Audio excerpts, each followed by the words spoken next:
Chefs of Reddit, what are some cooking tips everyone should know? Removed. Oh, that's a game changer for me. I always get bummed out when I flour something chocolatey and it makes it look grey. By the way, I was wondering if you have advice on a small problem I have? A falling knife has no handle. The worst cut I've ever had was from trying catch one on reflex. I got sliced across all my fingers. Great tip to internalize. Made that mistake once, caught the knife tip first in my palm. It was only about 1/8 or a 1/4 inch deep and missed the important parts. A few stitches and weeks of recovery and was back to normal. Still wouldn't recommend it as I got both marinara and blood on the floor. Switch to silicone. They don't melt, have a high ignition point 450 degrees Celsius. Oven mitts can in fact catch on fire. Also if you have wet hands or get the oven mitt wet they don't work lol.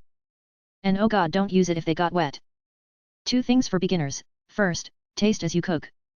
At various stages of cooking, while safe not raw meat, taste your food as you cook it. This lets you know if you have too much of something or too little.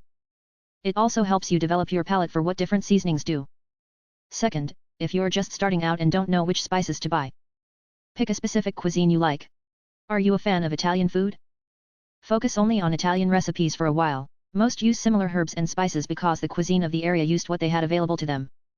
This will let you learn several recipes without having to buy massive amounts of spices to make it work. Eventually you will build up a good stock and be set to handle most things. The problem is I can't for the life of me make out flavors in food. My mom always says taste your food and see what it is missing. Tongs are also oven mitts, juicers, knives, spoons, and extendo arms. Just make sure you click them at least twice before using them to make sure they are on. I lol'd with the click them twice part. It is so stupidly true. For thick and nice sauces, use the water you cook your pasta with. Was looking for this. I learned it helps the sauce stick to the pasta better, too. I always save a bit of the pasta water to add to my sauce even if it is just marinara. And use the water from boiled potatoes and veg for your gravies. Is it too less or too much? Continue this thread. Noah replies. 3 or 4 times the amount of butter and salt is a big part of why your food doesn't taste like restaurant food. How about 4 to 5 times the garlic? Got it. Gonna stock up on butter and salt, wish me luck guys. Avid home cook. The spice measurements in most online recipes are way too small. Whatever you do, do not put your coconut in the microwave. I need to know the story behind this. What about a lime into coconut? Now I want to do it. There's electrolytes in coconut water and you can't easily poke vent holes. Yeah, I could see that going horribly wrong. Soy sauce goes on more than Asian foods. Try a dash in scrambled eggs or towards the end of your caramelized onions. It is a savory salt flavor that complements many dishes. Garlic powder in scrambled eggs is also a game changer. My mom puts soy sauce on pizza. She got this from a Finnish exchange student we had way back in the day, but I've never heard of anyone else doing this since. Salt is seasoning. It makes food taste more like itself. Acids like citrus or vinegar can also do this. If your food tastes flat, or like it is missing something, try some salt or acid. Acid is also critical for balancing very rich fatty foods.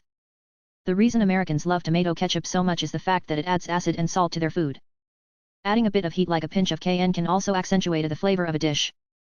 When cooking at home, especially for guests and especially in winter, microwave the plates/bowls for 30 to 90 seconds before putting the food on them. Cold plates take heat from food, hot plates keep food hot longer. NB, check your crockery is microwave proof first and obviously don't do it for food that's supposed to be cold like salads or ice cream.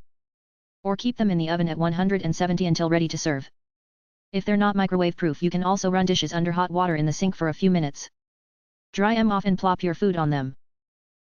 Nothing makes my skin crawl more than warm salad. What is clearly a scam but is so normalized people don't notice. Those Keymaster games that usually have something like a switch and a pair of beats and stuff. I work part-time at an arcade and you physically cannot win a prize until the machine has taken its retail equivalent in cash. Is there any hacks to win this stuff? Kin confirmed. I worked at an arcade and this was blatantly explained to me by the manager. Some of the machines I had, mostly the giant crane machine we had, would just shut off if it didn't make a certain amount of money at a certain point. Printer ink. Buy a laser printer. Expensive up front but pennies in the long run. Most come with scan/fax features that comes in handy in the new work from home era. Printer companies often sell their low to medium end printers at a massive loss because they know they'll profit of just a couple of ink purchases. I just paid for the privilege of setting up my router. My cable company recently started trying to charge me for my router, which I own. I got a notice saying we noticed an error in billing and we will be charging you for the equipment rental starting in December. The fuck you will, I have every receipt from every cable or phone transaction I've ever done for that exact reason. I paid outright for my routers so I would not be renting their shitty equipment at $12/month.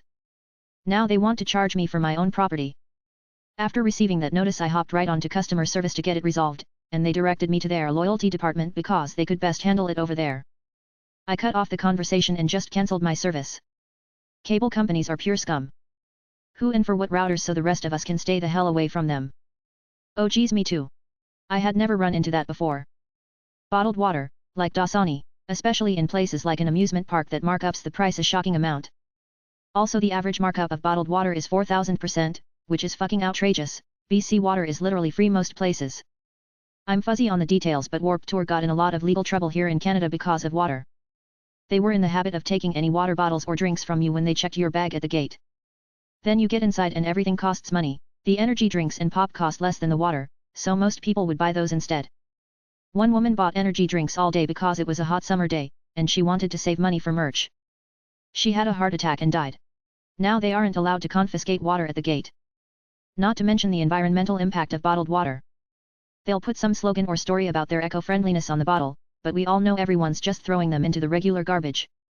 Back to base security system monitoring huge scam. My smart home security system alerts me faster than ADT ever did. Biggest offenders when you don't answer the call, they will send out someone and will charge you a fee, and every time your system messes up, it will send false error codes to the monitoring station, which they will charge you a huge fee to fix. And oh, if you want to disconnect it, the guy I spoke to from ADT was going to charge me $250 call out plus $50 for every 15 minutes he was at my house, and the job would have taken at least an hour. They said, they may need to go into the roof. No, I just called a security installation electrician and he said $50 call out and $30 for every 30 minutes he was there, but that was depending on the type of job. He was at my house for 5 minutes. Power off, remove power wires from control box, * protect the wires so it is safe, replace cover on control box. Done. He only charged $50.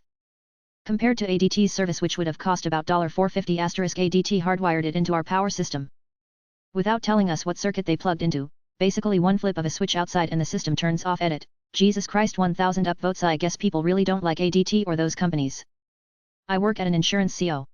We had an insured pay extra for sump pump warning. Warning didn't work, basement flooded.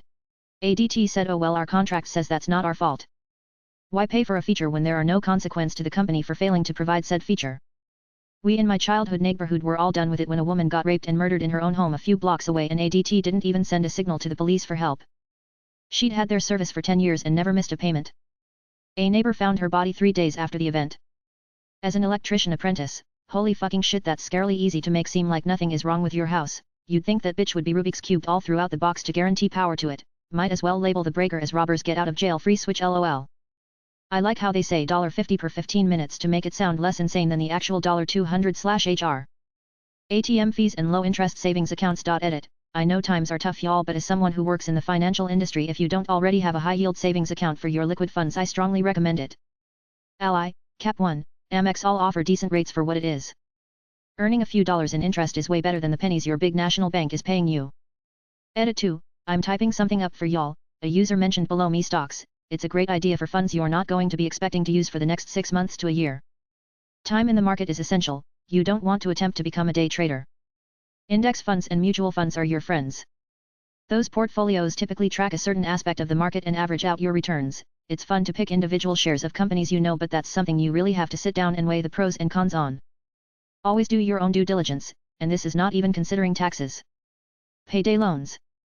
I used to work as a debt collector for a payday loan company in the UK. I was not a very good debt collector. People used to find out about the various loopholes that stopped interest being added really easily. I worked there just before Christmas. It is the job that made me go back into education. Because my soul. I was a manager at a hospital. A lot of the folks that worked would use them weekly. Essentially get their paycheck, turn around, pay it off, take out a new loan on repeat. I hated to see it, so we paid for financial coaching to the staff to hopefully get them away from the scummy practices. Every single person on the internet that sells some sort of millionaire education, it's all bullshit.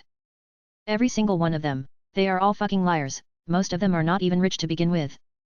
They fake it enough that some idiots buy it. You are customers to them. Nothing more. You want to be a millionaire? Buy my book and I'll tell you how. You buy the book and it says to start a website selling a book on how to be a millionaire. Rent to own furniture and appliances. Worked in solar construction for a while, where you would travel to the middle of nowhere to work on a site, so they gave us a housing fund to rent a place during the job. People would get the rent to own furniture and charge it to the housing money as a living expense. Company was cool with it, and once it was paid off the worker got to keep it. There was an episode of Hotel Impossible where the owner rented the couch in her lobby on a weekly basis for years. She could have bought multiple couches with the money she spent on that one couch she doesn't even get to keep. Ticketmaster. Yes, basically scammers adding huge marks up but making it impossible to use anyone else. Fuck Ticketmaster. Yes, so your ticket is gonna be $40, and with the additional $25 each shit fee plus whatever we feel like charging you for, your total is $87.50. Scientific journal memberships. Where academics pay journals to publish their papers, which are then peer-reviewed by volunteers, and the journals themselves are then sold by subscription. Scientist here, 100% true. What's funny is that as scientists, we just want our work out there to be seen. No desire for money or anything, but it is a frustrating loop, because journals like Nature, Science, etc. are so desirable to get your work published, we have to spend our time trying to get into these journals for our work to be the most respected. I'm a big advocate of open source and freedom of information. Sci-Hub. ResearchGate is a great way to find paper summaries. Then all you need to do is find the author's email and ask them if they can send you a copy. I've never been turned down, but have had to wait because inboxes get full and I'm not important or known to them lowest priority. Often, the point isn't the not noticing, but the having a lack of better alternatives. What's worse is when the companies try to do right and we force them back into scamming. Stores like JCPenney sell $10 shirts for $20 at a %50 discount.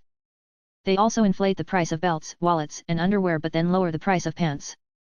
It all evens out, but the customer gets the satisfaction of getting a deal. Once they tried to get rid of that with a fair and square pricing strategy, but it almost bankrupted the company and it never fully recovered.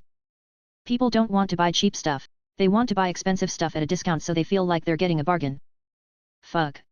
Spectrum Cable and Internet. Fuck, I had to get that out. My friends and family are stuck with this company because there's no competition. I hate Amazon as a company, but sometimes there is literally no alternative. The games at fairs/carnivals. There's a Mark Rober video about carnival games, surprisingly interesting for a video about statistics. I feel like the con has changed a lot, at least locally to me, over the last few decades. When we go to our city's town name fest, the carnival games almost all give every player a prize. The prize is just worth less than what you paid to play. Pay $5 to play, get a stuffed toy you could get off Oriental Trading Company for $1 each. Everyone walks away happy except the parent who has an ODC catalog. I encountered this same phenomenon at a carnival-style game at Dollywood a few years ago. I don't know if that's fair.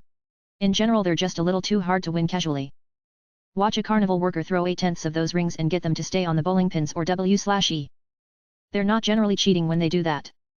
One time when I was a kid, some of the fire department charity fair workers asked if I wanted to babysit a booth for a couple hours, and since my family had already walked around the fair and seen everything, they said okay. Little 10-year-old me practiced carnival barking and throwing rings for like 90 minutes straight. By the end of it, I could have been winning prizes. Like and subscribe for more Reddit content.